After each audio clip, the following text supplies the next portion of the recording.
Hello everyone, welcome to Pharmarox YouTube channel. Pharmarox के YouTube education channel में आपका स्वागत है। आज के वीडियो लेक्चर में हम डिटेल में स्टडी करेंगे पैन डी कैप्सूल के बारे में। तो हम सीखेंगे ये कैप्सूल के बेसिक यूज़ के बारे में, साथ ही जानेंगे उसका डोज क्या होता है, साइड इफ़ेक्ट्स क्या होती है, वार्निंग्स क्या होते हैं एंड कॉन्ट्राइंडिकेशंस क्या रहते हैं ये कैप्सूल को यूज़ करने पर।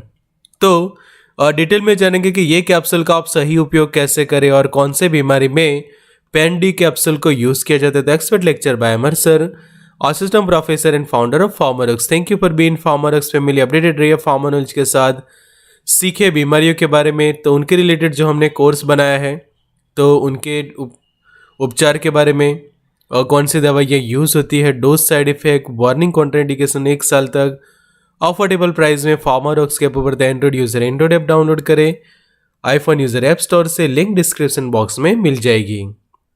साथ ही हमारे सेकंड चैनल को भी सब्सक्राइब करके हमें सपोर्ट करें, लिंक आपको डिस्क्रिप्शन बॉक्स में मिल जाएगी।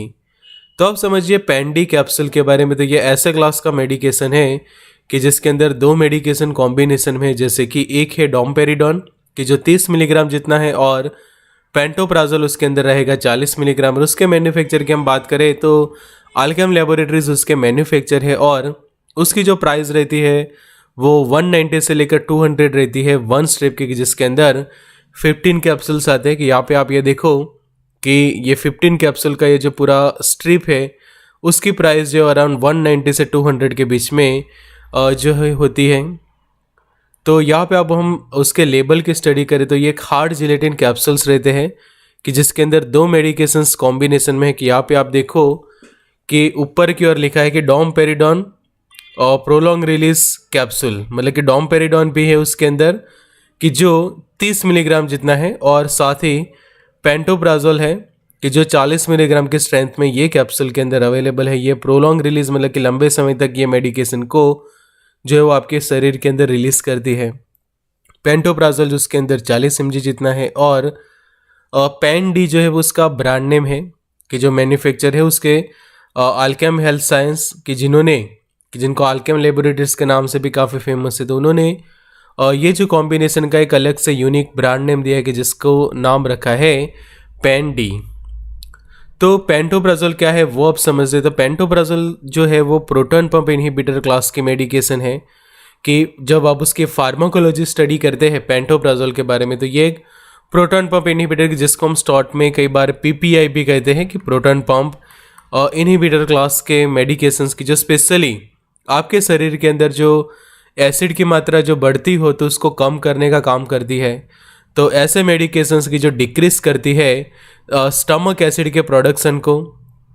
तो खासकर जब एसिडिटी रिलेटेड प्रॉब्लम होते हैं या फिर एसिड रिफ्लक्स के जो प्रॉब्लम्स होते हैं तो उसको ट्रीट करता है पेंटोप्राजोल की। जैसे आपको पेप्टिक अल्सर हुआ है या फिर एसिड रिफ्लक्स हो रहा है, एसिडिटी जैसे कॉम्प्लिकेशंस हो रहे हैं, और ये ओरली ली जाती है ये मेडिकेशन। और प्रिस्क्रिप्शन बेस्ड मेडिकेशन रहते तो उसका सेल्फ मेडिकेशन जो है वो नहीं करनी चाहिए। सेकंड जो कॉम्बिनेशन में वो है डोमपेरिडोन। तो डोमपेरिडोन को एंटी सिकनेस मेडिकेशन कहा जाता है। एंटी इमेटिक्स के अंदर भी वो इंक्लूड होता है कि जो नॉजिया वोमिटिंग को ट्रीट करता है, और फार्माकोलॉजिकली वो D2 रिसेप्टर एंटागोनिस्ट है, मतलब कि डोपामाइन के जो टाइप 2 रिसेप्टर होते हैं उनको ब्लॉक करके अपनी फार्माकोलॉजिकल एक्शन देता है। और ये एंटी इमेटिक भी कहा जाता है, मतलब कि जो नॉजिया वोमिटिंग की जो दवाइयाँ हम कहते हैं, और आपको जो है वो नॉजिया वोमिटिंग प्रिवेंट भी करवाता है, और समझो कि ऐसे फीलिंग्स आपको हो रही है तो उसको ट्रीट भी करता है। तो अब जो कॉम्बिनेशन बनता है उसके हम बेसिक यूज़ हम देखें तो ये पेप्टिक अल्सर को ट्रीट करेगा। GERD का जो प्रॉब्लम होता है, गैस्ट्रोइसोफेगल रिफ्लक्स डिसीज, मतलब कि आपके शरीर के अंदर जो पेट में जो एसिड बन रहा है वो एसिड रिफ्लक्स हो रहा है, मतलब कि ऊपर की ओर आ रहा है आपकी इसोफेगस, मतलब कि आपकी जो फूड पाइप होती है वहाँ तक एसिड आता है कि जिसके कारण आपको सीने में जलन जैसा फील होता है, खट्टी डकार आती है, अम्लता मतलब कि एसिडिटी जैसा आप महसूस करते हैं। तो ये सभी कंडीशंस को ट्रीट करता है। फिर जो पेट में अल्सर होती है कि जिसको पेप्टिक अल्सर कहा जाता है, उसके इलाज में भी पैन डी कैप्सूल्स जो वो प्रिस्क्राइब किए जाते हैं। फिर एक्सेसिव स्टमक एसिड बन रहा है आपके शरीर के अंदर, कि बहुत ज़्यादा एसिड बन रहा है जिसके कारण आप काफ़ी अनकंफर्टेबल फील करते हैं, और वो एसिड के कारण आपको उल्टी जैसा भी हो जाता है, कई बार जी घबराता है, तो उस वक्त ये कॉम्बिनेशन जो है वो काफ़ी असरदार साबित होता है। फिर जो ज़ोलिंजर एलिसन सिंड्रोम होते हैं उसके इलाज में भी ये यूज़ की जाती है। एसिड रिफ्लक्स के सिम्टम्स, डिओडिनल अल्सर है या फिर एसिडिटी रिलेटेड जो प्रॉब्लम होते हैं, तो सभी को ट्रीट करता है ये पैन-डी कैप्सूल। फिर हार्टबर्न, जैसे मैंने अभी आपको कहा कि सीने में जलन हो रही है, स्वेलोविंग करने में डिफ़िकल्टी हो रही है आपको, कॉफ जैसा रहता है, साथ ही जो ज़्यादा एसिड के कारण आपकी इसोफेगस जो है वो डैमेज हो रही है, तो उसके हीलिंग में, उसके इलाज में भी ये मेडिकेशन जो है वो यूज़फुल साबित होती है। अल्सर को प्रिवेंट करवाती है, और जो कई बार क्या होता है कि लंबे समय तक एसिड रिफ्लक्स होने के कारण आपके फूड पाइप के, मतलब कि जिसको इसोफेगस कहते हैं, उसमें आने से कैंसर होता है। तो ये प्रॉब्लम जब सॉल्व हो जाता है एसिड रिफ्लक्स का, तो कैंसर भी आपका प्रिवेंट होता है। तो ये सब हो गए उसके बेसिक यूज़।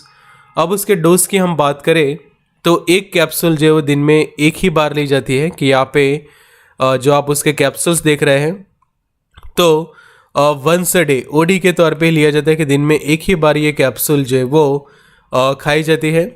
उसके इलाज में स्पेशली कि जो हमने अभी सिम्टम्स देखे अलग अलग एसिड रिफ्लक्स के या फिर जीआरडी के, एसिडिटी के, तो सभी को ट्रीट करने के लिए सिर्फ और सिर्फ एक कैप्सूल दिन में लेना जो है वो सही रहेगा।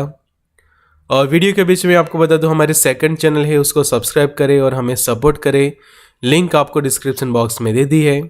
तो अब समझिए इनके मैकेनिज्म।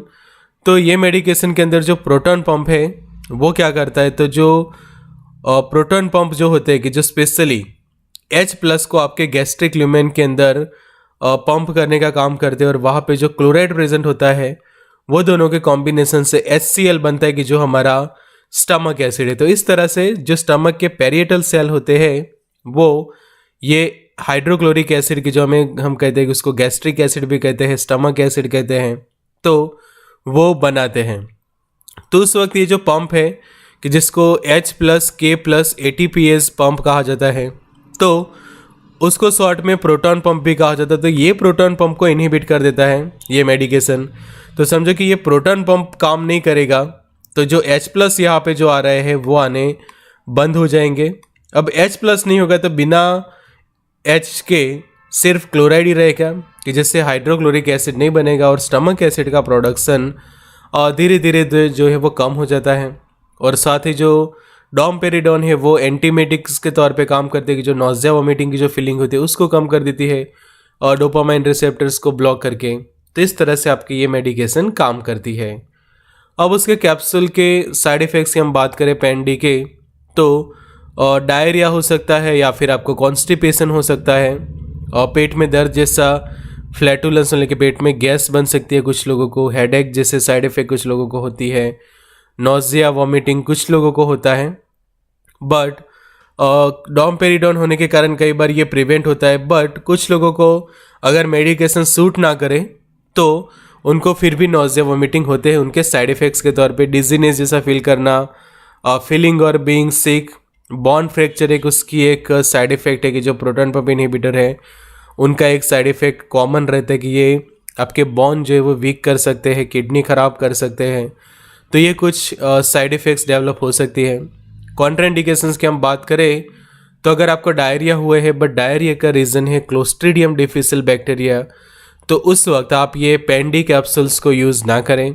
अगर आपको B12 की डेफिशिएंसी है शरीर के अंदर, मैग्नीशियम कम है आपके शरीर में, तो भी ये मेडिकेशन ना खाएं। फिर किडनी रिलेटेड प्रॉब्लम्स है तो भी ये मेडिकेशन को आपको नहीं खानी है।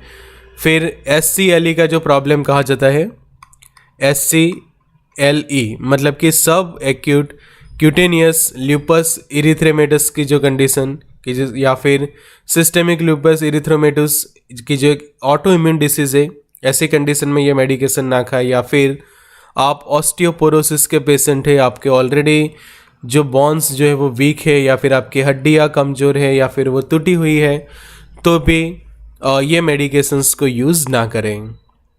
तो प्रेगनेंसी के दौरान हम बात करें तो पैन-डी कैप्सूल जो है वो प्रेगनेंसी के दौरान यूज़ नहीं करनी चाहिए, बिकॉज प्रॉपर उसके सेफ्टी के कोई एविडेंस जो है वो नहीं है, इसलिए प्रेगनेंसी में उसको यूज़ नहीं किया जाता। बट प्रेगनेंसी के अंदर समझो कि एसिडिटी के या फिर नोज़िया वॉमिटिंग के सिम्टम्स हो रहे हैं तो आप ओमिप्राजोल जो है वो यूज़ कर सकते हैं, या फिर सिंपल जो एंटासिड सिरप्स आती है वो आप जो है वो यूज़ कर सकते हैं। तो ऐसे ही सीखे डिटेल में दवाइयों के बारे में मेडिसिन कोर्स में। 1 साल तक अफोर्डेबल प्राइस में सीखे दवाइयों के बेसिक यूज़, उनके dose, side effect, warning, contraindication 1 साल तक अफोर्डेबल प्राइस में फार्मारॉक्स के ऐप ऊपर। तो ये कोर्स ज्वाइन करने के लिए हमें सिर्फ और सिर्फ व्हाट्सएप करें 9016312020 नंबर पे, या फिर लिंक हमने डिस्क्रिप्शन बॉक्स में दे दी है हमारे मोबाइल एप्लीकेशंस की। फिर भी कुछ भी क्वेरी हो तो ये वाला हमारा नंबर है, आप हमें व्हाट्सएप कर सकते हैं। हमारे सेकंड चैनल को भी सब्सक्राइब करें और सपोर्ट करें। Good luck and all the best.